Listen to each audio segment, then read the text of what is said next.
Bismillahirrahmanirrahim. Assalamualaikum warahmatullahi wabarakatuh. Kaifa haluk anak Umi? Semoga anak-anak Umi dalam keadaan sehat, ya, dalam keadaan ibadahnya juga semakin membaik. Baik anak Umi, hari ini kita akan memasuki materi yang berikutnya, yaitu pencemaran air. Setelah kita menyelesaikan materi yang minggu-minggu lalu, yaitu pencemaran udara, hari ini kita akan membahas mengenai pencemaran air. Ya Naomi, pengertian pencemaran air. Pencemaran air adalah peristiwa masuknya zat, energi, atau komponen lainnya ke dalam air sehingga menyebabkan kualitas air terganggu. Jadi masuknya, ya, zat, energi, atau komponen lain ke dalam air membuat kualitas air kita menjadi terganggu. Itu definisi dari pencemaran air. Kemudian, tanda-tanda kualitas air terganggu. Biasanya ini keluar dalam soal ujian. Yang pertama itu perubahan bau, yang kedua perubahan rasa, yang ketiga perubahan warna. Pernah kan melihat air yang tidak bening kemudian bau dan berwarna pula lagi? Ya, itu kualitas airnya sudah terganggu. Ya Naomi. Kemudian, macam-macam pencemaran air berdasarkan asal polutan dan sumbernya. Yang pertama yaitu ada limbah pertanian. Ya, limbah pertanian dapat mengandung polutan insektisida atau pupuk organik. Ulangi kembali.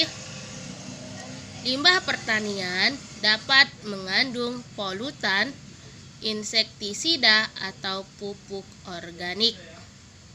Ya, kemudian dampak dari negatif insektisida.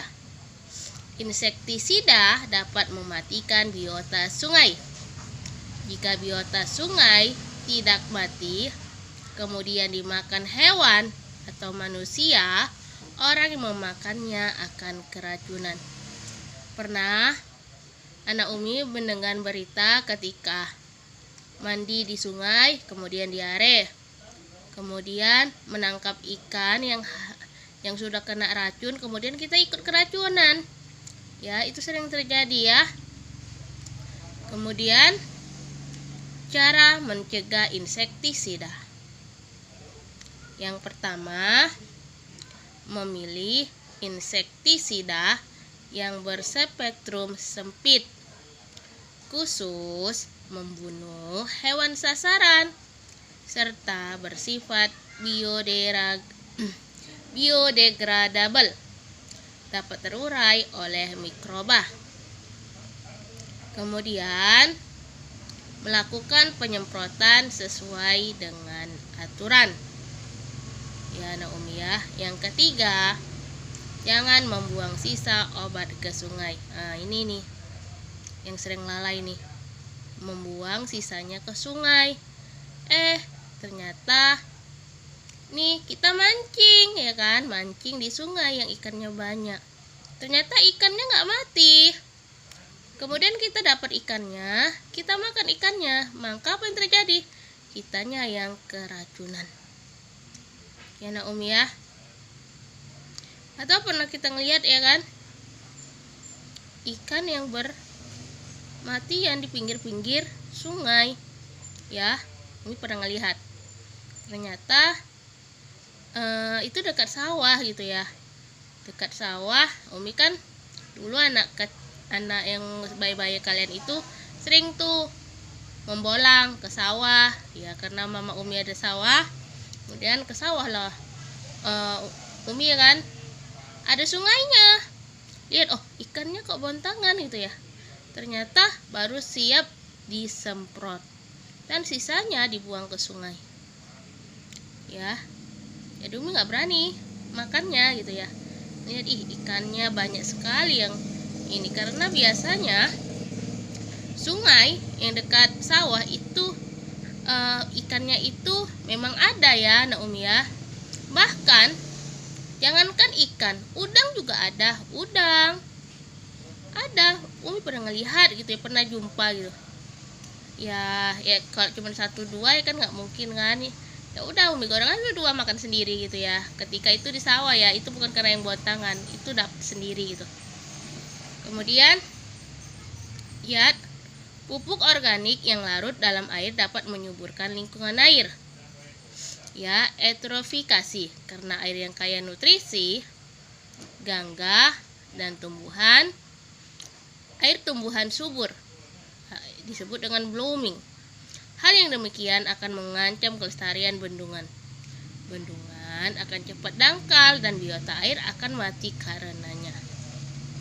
Ya Nak Umi ya. Ini ada tugas ya. Senin 8 Februari 2021. Soalnya hanya 2. Ya, 2 saja di kertas selembar dan dikumpul ya. Nanti setelah materi kita selesai, kita akan ada ulangan ya. Ulangannya apa? Yaitu soal-soal yang udah kita kerjakan. Ulangan secara online ya. Soal nomor 1, pencemaran air adalah ... 2. Sebutkan cara mencegah insektisida. Jadi ada 2 soal, anak Umi kerjakan dengan tepat waktu dan ditunggu ya anak Umi ya. Oke, sampai di sini materi kita. Dan Umi sudahi dengan Assalamualaikum warahmatullahi wabarakatuh.